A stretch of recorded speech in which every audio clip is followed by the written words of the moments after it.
Welcome to the How to Be Awesome at Your Job podcast, the show where brilliant professionals share how to sharpen the universal skills required to flourish at work. Enjoy more career fun, wins, meaning, and money with your host, Pete Makaitis.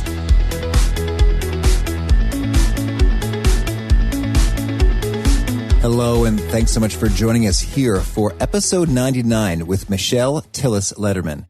Now, Michelle's talking about likability, which I know is a popular topic from the download statistics way back 80, can you believe it? 80 episodes ago in number 19 with Arel Moody was one of the most popular episodes. You might check that one out.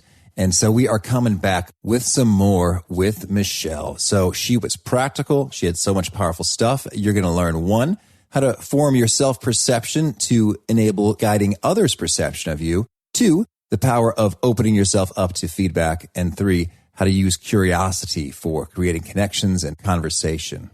So if you want to check out the show notes, the transcripts, or the links to items mentioned, you'll find that over at awesomeatyourjob.com/ep99. And while you're there, I recommend you check out some of the other cool, good stuff there, from the 10 Days to Winning at Work email course to the Gold Nugget guest email insight summaries, and to the promotion we're running right now, which is $1,000 off of the Enhanced Thinking and Collaboration Training Program. That's my flagship program. It shaves about 1.4 hours of waste per team member per week out of the equation by covering some best practices, tools, and techniques for communicating and thinking and minimizing rework and waste. And we have a lot of fun too. So if you are interested in that, perhaps in 2017 for your team, please get in touch with me before 2016 is over, and we'll knock $1,000 off of that price tag. So that's also over at awesomeatyourjob.com in the training programs world. But that's for 2017. Let's talk about Michelle. Michelle Tillis Lederman is known for her energetic, engaging, and authentic presentations. An expert in workplace communications and relationships, Michelle's mission is to help people communicate and lead with confidence, clarity, and connection. She's an accomplished speaker, trainer, coach, and author of 3 books, including The 11 Laws of Likability, Heroes Get Hired, and Nail the Interview, Land the Job. She's been named by Forbes as one of the 25 professional networking experts to watch. Here's Michelle. Michelle, thanks so much for being here on the How to Be Awesome at Your Job podcast. My pleasure. Well, I got a real kick out of your bio. You mentioned that you were a recovering CPA, and what do you mean by that? I forgot that I put that in there. I spent the first decade of my career in finance. I am a CPA by trade. My mother calls that a certified pain in the ass. A little accounting humor.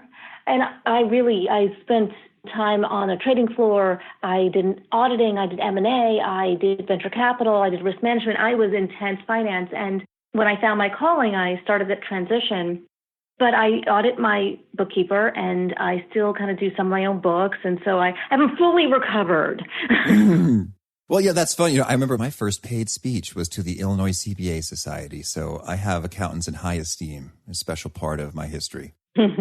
Well, fun. So I would love to hear, you've got a wealth of resources in your book in terms of the laws of likability, and your blog and your teachings, your workshops, your keynotes.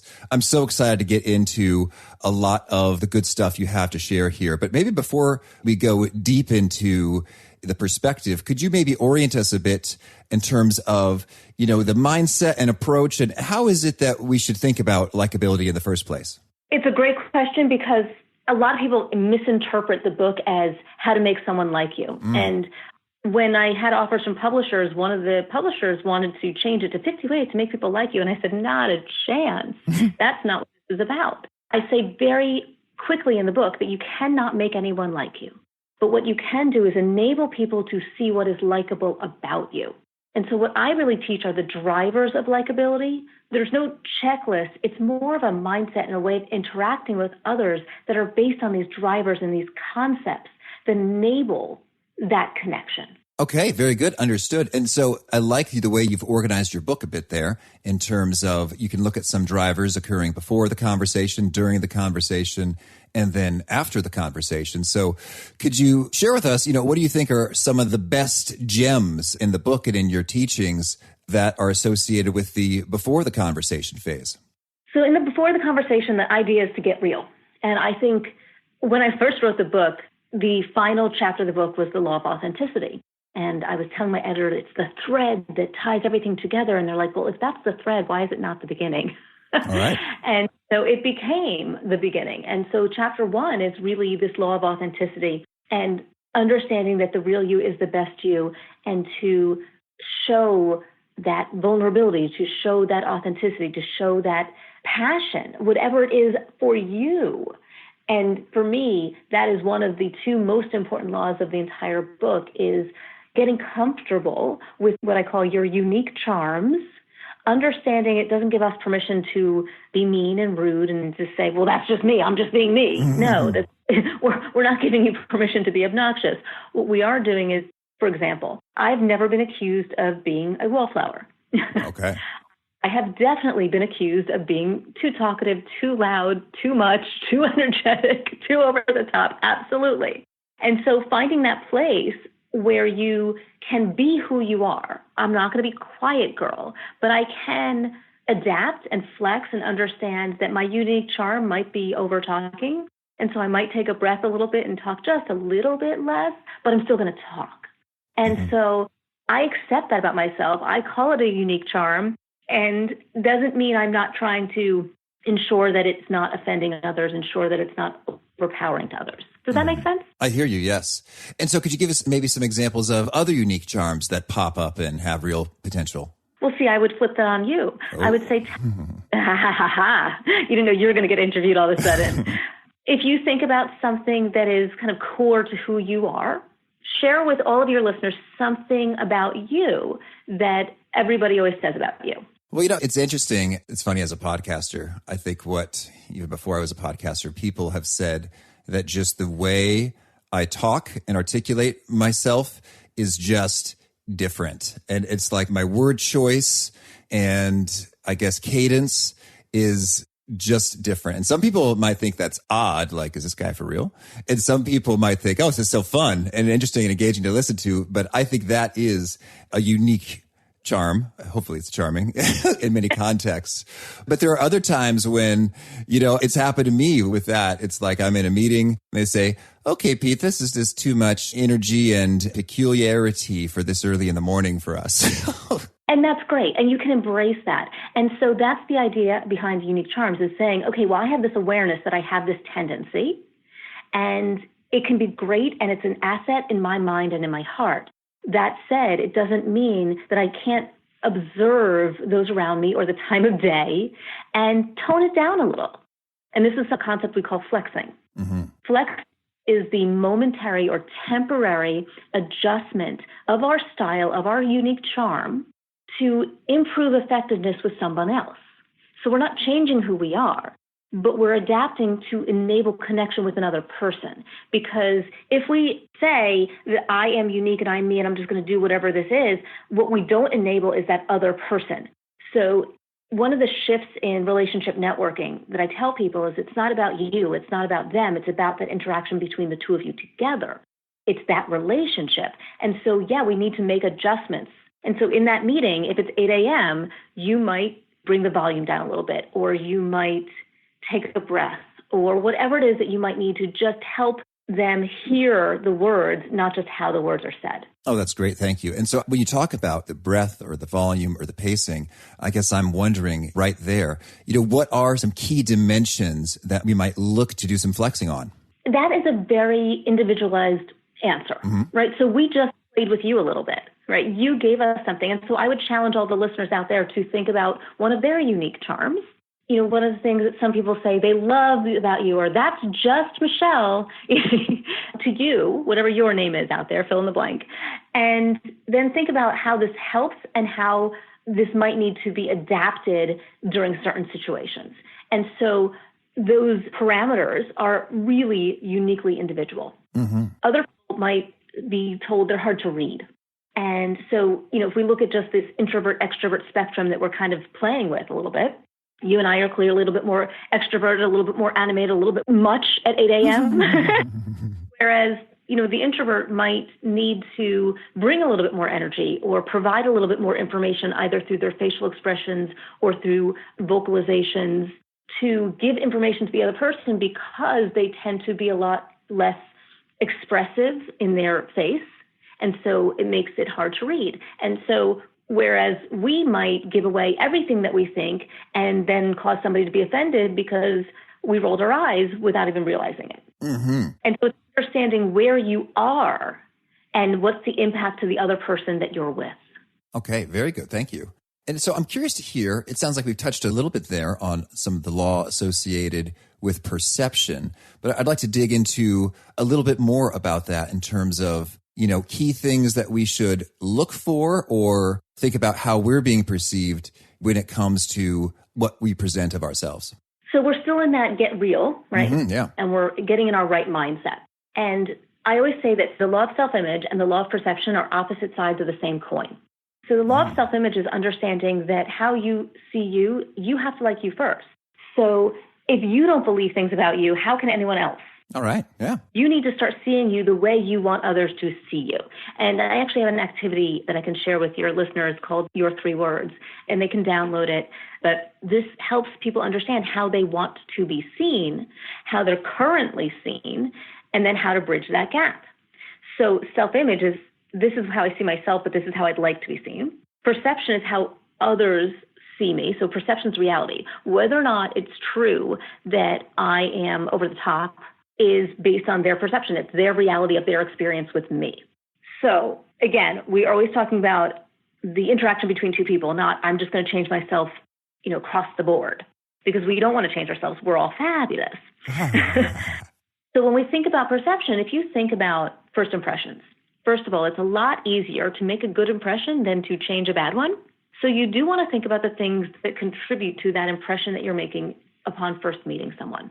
And if I asked your listeners in their heads to list off the things in their minds right now, they're probably saying things like, well, smiles and eye contact and facial expressions. They're saying, stance and gestures and body language. They're saying things like, tone and dress and energy and, how they entered the room. So we have all of these things that we can work with. So when you talk about parameters, so to speak, about what are the things that we need to think about, those are all the things that can contribute and impact the impression that we make. But you first need to get clear on what impression you want to make before you can make it. Understood. Now, when you say those 3 words there's a perception of yourself and how you're being perceived. Are those 2 of the words, or what's the 3rd one? So step 1 in the exercise is for you to say, here's how I see myself, here's all my strengths, here's how I want to be seen. And it's for you to kind of start to develop your personal brand. I am the, XYZ person. I'm the hardworking, quietly confident intellect. Mm-hmm. So you're picking whatever your 3 words are that depict your personality and the reputation or brand that you want within the organization or amongst your peers. Step 2 is getting feedback and understanding how you are currently perceived in the organization and amongst your peers. Do they read you as quietly confident, or do they read you as meek and secure? So how do we then, in step 3, bridge the gap between how they see you and how you want to be seen? And that's what the exercise kind of walks you through. Now, in terms of getting the perceptions of others, that sounds like that could take a real dose of courage and vulnerability. How do you go about seeking that feedback, that input? Spot on. And vulnerability used to be a word I hate. And actually, one of the sayings I use in a lot of my talks is that vulnerability leads to credibility. Opening yourself up for honest feedback can be extremely powerful. There's a lot of ways to get it.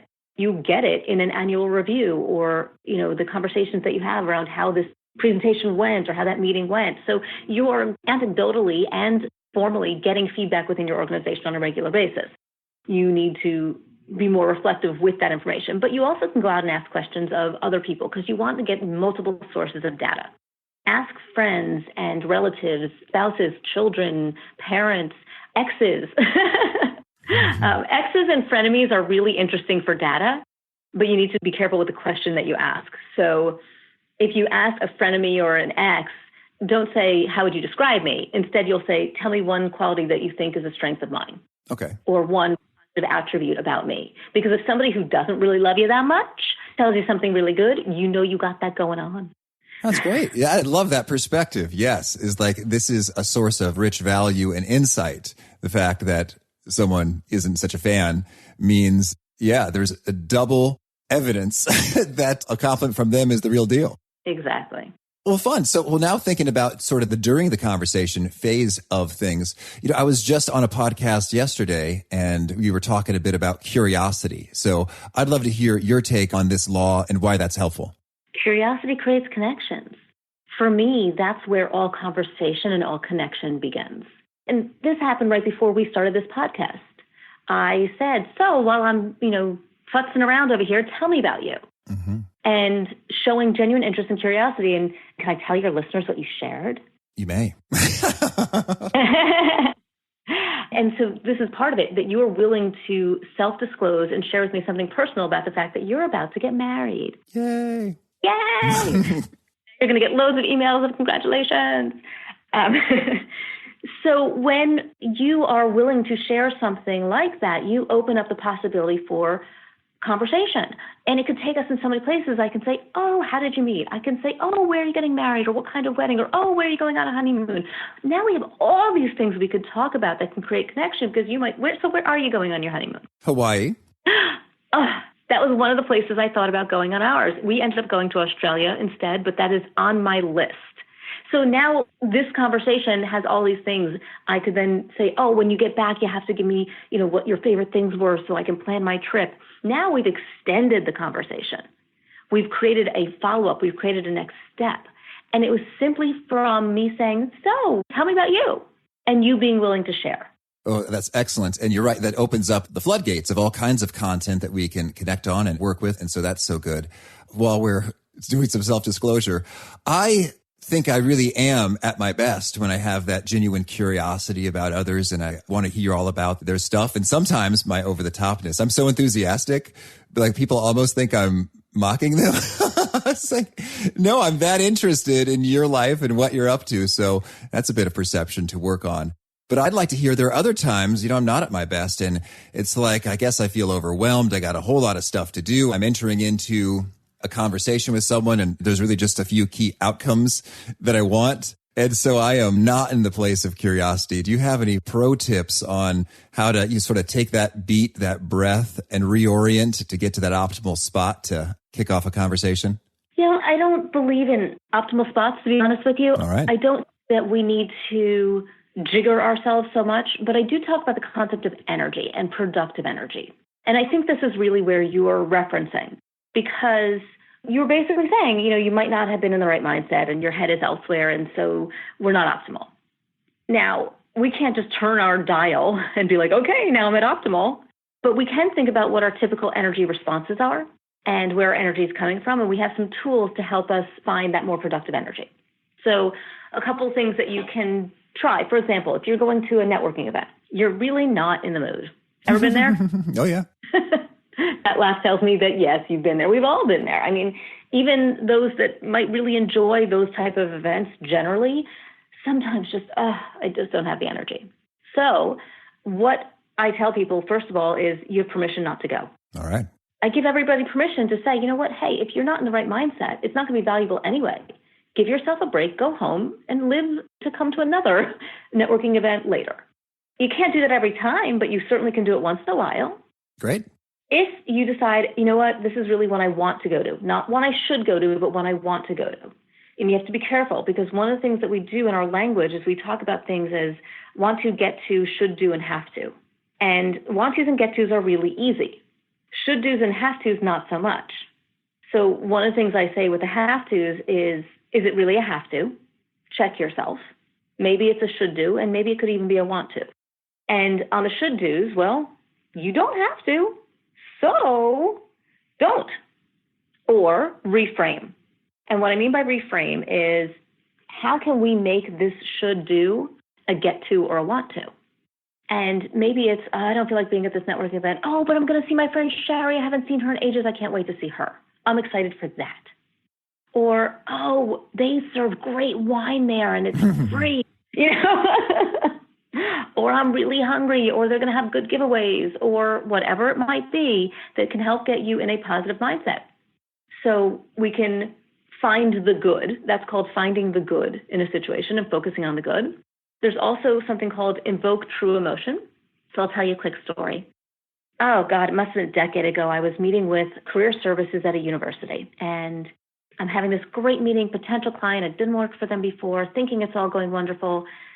And then about 10 minutes before the meeting end, her body changed, her voice changed. I was like, what should I do? I must do something. And so I asked, I said, is everything okay? And she goes, oh, yeah, the meeting I have right after you is with a student I just can't stand. I was like, first of all, it's like, it wasn't me. Yeah. And then I said, oh, okay, well, can I try something with you? And this was the first incidence of this and me figuring out this concept. And she said, sure, what? And I said, tell me about a student you love working with. And she was like, oh my God, there's this girl and she comes in and we have this great exchange and I have so many ideas that can help her and she embraces them and it's so great. And her body and her voice and everything changed. I said, okay, here's what I want you to do. I want you to think about that student that you cannot wait to help and cannot wait to see and that you love working with. And I want you to expect that person to walk through the door. I want you to act as if and feel from the inside that whoever comes through the door is that person. And just see what happens. That's it. Just see what happens. So she's like, all right, I'll try that. I'm back at my office. It's about an hour later. Now, this is back in either late 90s or early 2000s, before caller ID existed everywhere, put it that way. Mm-hmm. And my phone rings, and I pick it up, and I just hear, oh, my God, that worked. And I was, who is this? And what happened was, when we have that expectation, energy expectations of an interaction, we then cause sometimes those expectations to come true. So that student that she couldn't stand felt the dread, felt the frustrations, felt the impatience, felt the fact that maybe she didn't really want him there. But when she approached him differently with a more productive energy, the exchange was very different. And she was like, I was able to help him. He seemed open to the idea. It was a completely different conversation. That was amazing, you know? And so this is the concept of invoking real emotion. She presented real feelings that she had. They just weren't for that person. Yeah. But that person felt it, and it opened them up, and it changed the exchange. Wow, that's really cool. And I guess I'm wondering, how often does that work? I mean, it seems fantastic. I'm looking forward to trying it. What kind of batting average might I expect? Well, I have never run stats on it. But here's what I would say. It's going to depend on, one, can you truly invoke that real emotion? And two, does the person find it authentic? Gotcha. Right? So you still need that thread of authenticity. If all of a sudden you usually treat somebody one way and all of a sudden you're like, I can't wait to see you, they don't believe you. Right. So you still need to feel it and then share it in a way that's authentic and relatable to whoever is there with you. Mm-hmm. Very cool. Thank you. And I'm also curious to hear at the during conversation part of things, you've got a law associated with mood memory. And that was kind of a chapter title that made me go, what's that the most? What's the story with mood memory? This is one that I often get asked about. I think energy and mood memory are probably the two most difficult concepts for people to grasp. Mood memory is the idea that people will remember far more how you make them feel than anything that you say. Gotcha. And if you think about, walking away from a conversation sometimes, are you feeling like, oh, God, that was painful? Or are you thinking like, oh, wow, that was really great. I enjoyed that. You have an emotional content and context for these interactions that make you say, never again. I always say to my husband, there was one couple at our wedding on his side, I won't say any more, that kept talking. And I just was like, that's 10 minutes of my wedding day I'll never get back. Oh. It was just like, oh, I'm still, we all have those moments. And so mood memory is what you can do within that exchange to make somebody feel good and to encourage a future interaction. Because right now what we're in is that conversation, but the goal, the key, is to get to that after conversation where the true relationships are built. And it's the extension of the conversation from the first to the second to the third is where the relationship forms. Mm-hmm. And so you're remembering that mood. This anonymous person is also probably remembering a mood coming off from your side. Mm-hmm. And so it seems like you're just really reinforcing the idea that there really are some stakes associated with taking the time to find that place and because it'll be locked in their memory, more so than the content of the words themselves. Oh, yeah. I mean, if you think about, our senses, science shows that we might not remember the details, but we'll remember the smell or the sound or the feeling. Mm-hmm. Absolutely. And it's so funny. That happens to me often with all sorts of things. People ask me about whether it's a vendor or a service or a software or some kind of an idea. And I really won't remember the numbers or analysis, even though I love numbers and analysis. But I'll just remember, that just wasn't making much sense and wasn't feeling right. And they're like, could you? And that's often not enough for people because they're like, well, I'm trying to make a decision here. And all you've told me is that you looked at it once and it didn't feel right. And it's not kind of immediately helpful for them. But you're right. It's like, I can't remember, the details of a calculation, but I just know it was all messed up when I took a good look.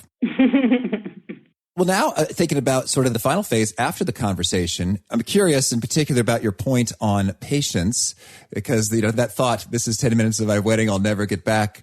I'd say I've thought that sort of a thing. My wedding hasn't happened yet, but in terms of, oh my gosh, this conversation's taking a while and I really don't think that it has to. And so I'd love to get your take on the importance of patience and how we can cultivate some more of it. Yeah, so this is the last chapter of the book because it's the hardest. And it's definitely one of the ones I'm constantly working on. And every year I recommit to being more patient and better at it because it's really challenging. The idea behind patience is to give it time, things happen. And so when I talk about the idea of patience, I'm talking about being patient with allowing relationships to form. I'm talking about being patient with allowing your results to come in. I'm also talking about being patient by allowing you to be able to give later if you can't give now. So this really goes hand in hand. And I alluded to there are two laws in the book that I think are the most critical, one being authenticity. The second is actually giving, which is right before patience. Mm-hmm. So sometimes when we're trying to live the law of giving and we feel like we have nothing to offer or provide or give, we need to practice patience and trust that in time, as long as we have that mindset and the desire and we converse in a way that seeks to assist, that we will eventually be able to be valuable to somebody else. Mm-hmm. Oh, very good. Thank you. And so now I'm kind of thinking in broader terms, given all that you've learned and shared along these lines, I imagine that you have an excellent sort of a context or lens through which you're viewing interactions like every day. And so I would love to get your sense for, are there any sort of, I guess, pet peeves or words, phrases, behaviors you encounter that just make you think that's not helpful for you? What I'm witnessing here is pretty suboptimal when it comes to utilizing or invoking or following laws of likability. So here's what I tell my children all the time. You can't control somebody else's behavior. You can only feel good about your choices. Mm-hmm. So in the idea of observing other people's interactions, I try to remember that we don't know what's going on in their day, in their life, in their mind. Certainly. And I practice a concept called assume positive intent. Right. And so whatever it is that other people might be like, yeah, I've got one for you, Michelle. Instead of me focusing on, what people might be doing wrong, what I actually will focus on is the idea that we all rush to judgment. Oh, yeah. It is a natural phenomenon for our species, a necessary phenomenon for our species to draw conclusion. And that's not a bad thing, and nobody should feel bad about doing it. But what I would encourage you to do is to assume positive intent and to be open to the possibility of being wrong, and maybe just try to slow your thinking down a little.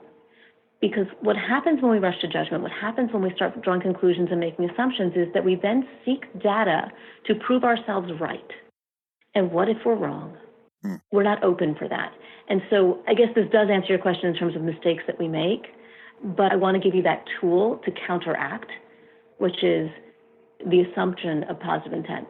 Oh, absolutely. I'm right on board with that. And I certainly try to practice that in my own life. And I think that I often just sort of imagine all kinds of potential mitigating circumstances and or excuses or contexts that would explain in a positive way, what I'm witnessing here now. I guess at the same time, I think that there are certainly behaviors or things that people say and do that regardless of the understandable, justifiable background reasons associated for them, do result in them often coming across in a way that they probably don't want to come across. Are there any key things that come to mind there? Sort of judgment-free of a person, but stuff that shows up that often isn't going to work for them? I think it's watching your body language. It's being aware of how you are triggered. So, are you somebody who can be impatient? The left brain cerebral thinkers tend to be very curt and impatient. It's because they really want to be in action, but it comes off differently to others. So increasing our awareness around how others see us and what some of our tendencies are around those behaviors, that body language, that impatience, that judgment, that, I know what you're going to say, so let me just say it for you and cut you off. Oh, yeah. All of that. And I also say triggers. So we all have triggers of things that just set us off. For my mom, if I tell her to calm down, I need to be far away. Otherwise, I might get because I will get the absolute opposite effect. Oh, yeah. That reminds me of an Onion article. I think it says, telling a person to calm down rarely works, or some sort of study shows. And so I hear that. So awareness of the triggers, and anything else you were thinking there? No, it was just really, what is your behavior within those triggers? Mm-hmm. And what can you do about it? So for me, a trigger is being late. I get very stressed out if I'm late. And then if I get stressed out, I can get a little snippy. And so my son follows in my tracks and is very time conscious, and then starts to stress the whole house out if we're going to be late. Oh. Well, I hope it's okay that we started this call 2 minutes late. Was that triggering anything for you? I took my deep breath. No, I'm just kidding. So, but it is, mentally talking yourself through if you know your trigger. So we start with self-awareness. So what we're getting into right now is called emotional intelligence and the 5 levels of emotional intelligence. And level 1 is awareness. So you have to have awareness of your triggers to be able to self-regulate. And that self-regulation is being able, for me personally, to say, everything's going to be fine 5 minutes after you get there. It's not going to make a difference. It's okay. Mm-hmm. So that's the regulation. And then there's the self-motivation. And so those 3 levels of emotional intelligence are your self-mastery. And then the top 2 levels are social mastery and how we work on these things with others, decision-making with others and reading others, all of that. Okay, excellent. Thank you. Well, you tell me, is there anything else you want to make sure that we get to cover off before we shift gears and hear about some of your favorite things here? Let's go straight to favorite things. I'm curious what these questions are. Okay, let's do it. Well, can you start us off by sharing a favorite quote, something that you find inspiring or helpful? There's a couple that come to mind. I'm a huge fan of Covey, and his 5th habit, seek first to understand, and then to be understood, is probably one of my favorites that I use in my work. But there's a quote that Tiffany Dufu from the White House Project, her and I were on a panel many years ago, and she said that there was a poster in her office that said, if things are getting easier, you might be going downhill. Oh. And that really stuck with me. Thank you. Yeah, it's a good one, right? Yeah, I'm concerned about certain things that are getting easier. Oh, that's fun. Thank you. How about a favorite study or experiment or piece of research? I find myself retelling the Xerox study quite a bit. And it's a study that was done in the 70s, and you can Google it, where people lined up at a Xerox machine and then somebody tried to cut with a reason and without a reason. And it was fascinating how with just saying a reason, a because, even if the reason wasn't fabulous, the difference in the response rate being yes versus no. Oh, yes. I read that in Robert Cialdini's book, Influence, and it's fascinating. All those pieces of research he drops there, like the eye-popping transformation in kind of yes rates because I need to make some copies. Well, it's kind of understood. That's why we're all here, but that alone will do it. Yeah, it could be because I need to make some copies really quick versus a good reason like because the FedEx truck is waiting outside. All right, cool. And how about a favorite book? Well, Covey. Yeah, classic. 7 Habits is definitely one of my favorites. And a favorite tool, something that you use often that's helpful? I'm not terribly high tech, but I am a slave to my Outlook, my calendar, and I have color-coded it so that visually at a glance I can see what my day looks like, and it helps me bundle and batch similar tasks. But I also put every single thing in the world in my calendar. I don't actually use the tasks. I actually just put them as an all-day event at the top of my calendar, whether it's getting the dog a shot or, leaving money for the mailman or whatever it might be. It's all there. Well, I'm intrigued now. So with the color coding and the batching of similar tasks, Can you share a little bit in terms of the categories or natural batches of which things fall into? So dark blue in my calendar means it's a meeting. So meeting is usually out of the office, so it shows me that I have to have travel time. Orange is a phone call, and so you'll see a lot of orange blocks going back to back to back because you can do those things together. Pink is for my kids, even though they're boys. You know, I guess maybe my subconscious wanted a girl. I have, let's see what else is in my calendar. Actually, today I have maroon or purple, which is media appearances. So, you know, doing a podcast or a radio show gets purple in the calendar. Green is a program where that means I'm going to be in front of an audience on stage. I have a client that represents huge amounts of business for me, and it's government. So anything government is yellow. So, so it just gives you a sense of, you know, a way to track what's going on. And it's even good for work-life balance to see how much pink pops up in my calendar. Oh, that is clever, yes. And I'm also curious to hear, so if you don't use tasks and you've got them as all-day items sort of listed there, how do you handle if something didn't get done on a given day and then needs to be moved over? Is it just a quick drag, or is there a system there too? So one of the things I do every day, and then again every week, is I look at the day and I decide priorities. So if there's priorities in that all-day event list, I will move them into a time on my calendar that day. And then at the end of the day, things are still up there, I'll move them over to the next day. And I will go back a week and make sure nothing fell through the cracks. Very good. Well, thank you. Well, I appreciate you going into depth there with us. Inside a little peek of my brain. Oh, it's a little. Yeah. See, that's what I'm saying in terms of, you know, sometimes I'm perceived as like, are you mocking me? It's like, no, I really am that interested in how you're color coding your calendar. And so thank you for sharing. Well, now can you share, is there a favorite habit or something that you do that's been very helpful in your life and work and business? I really should have a habit since I just said my favorite book is The 7 Habits. I think my favorite habit is actually practicing what I preach. I didn't write the book and then find these concepts. I live these concepts, and the book is an answer to the question of how did I build my business? The book is how I live, and so that's my habit. Beautiful. And would you say that there's a particular nugget that you're kind of known for in terms of you'll see a lot of Kindle book highlights or retweets or heads nodding when you share it? I mean, there's one that's part of the book, but I do a newsletter. And this past week, it was on Election Day.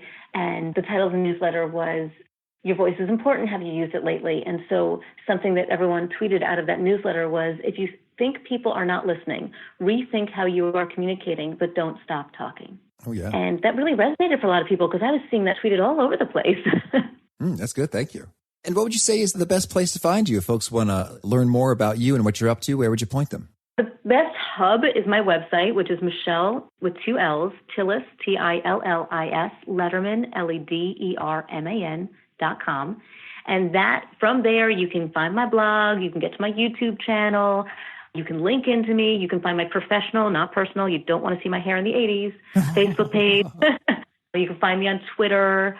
I write for Forbes. I'm all over the place, but the best place to start is probably my website. And I promise your listeners that I would share with you, if you go to my website, you'll get a pop-up or there's something in the sidebar where if you do sign up for the newsletter, you'll get a bunch of freebies, networking assessment, and the 3 words activity that I referenced. All of that comes to you in the first couple of emails. Perfect. Thank you. Well, is there perhaps a final challenge or parting call to action you'd like to leave folks with who are seeking to be more awesome at their jobs? Well, 2 things. 1, figure out what your 3 words are, because then you can drive how others see you. And I would love to hear what your 3 words are. So link into me, tell me you're on this podcast, and share with me your 3 words. And the last thing I will say is really what I think are words to live by, which is don't network for need and don't network for now. When you think about relationship networking, when you think about infusing the laws of likability into the way in which you interact with others, you are building relationships for life, and those are the relationships that will sustain you for the rest of your life. Beautiful. Thank you. Well, Michelle, this has been so much fun. Thanks so much for making the time, and I wish you tons of luck in your business, in your work, and helping to transform more and more folks. This has been a real treat. My pleasure.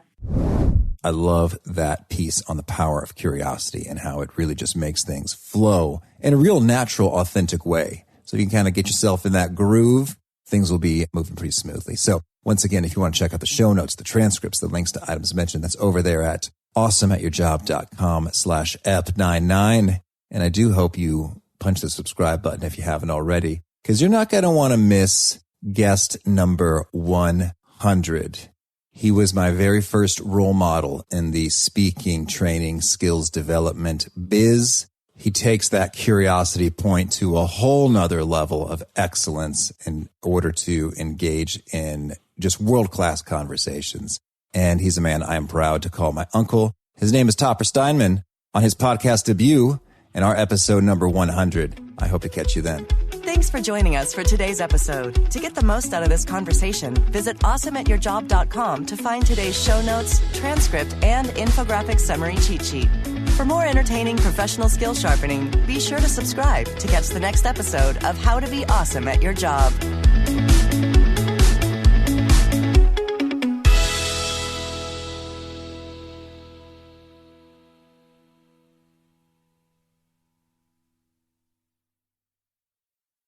This episode is brought to you in part by Purina.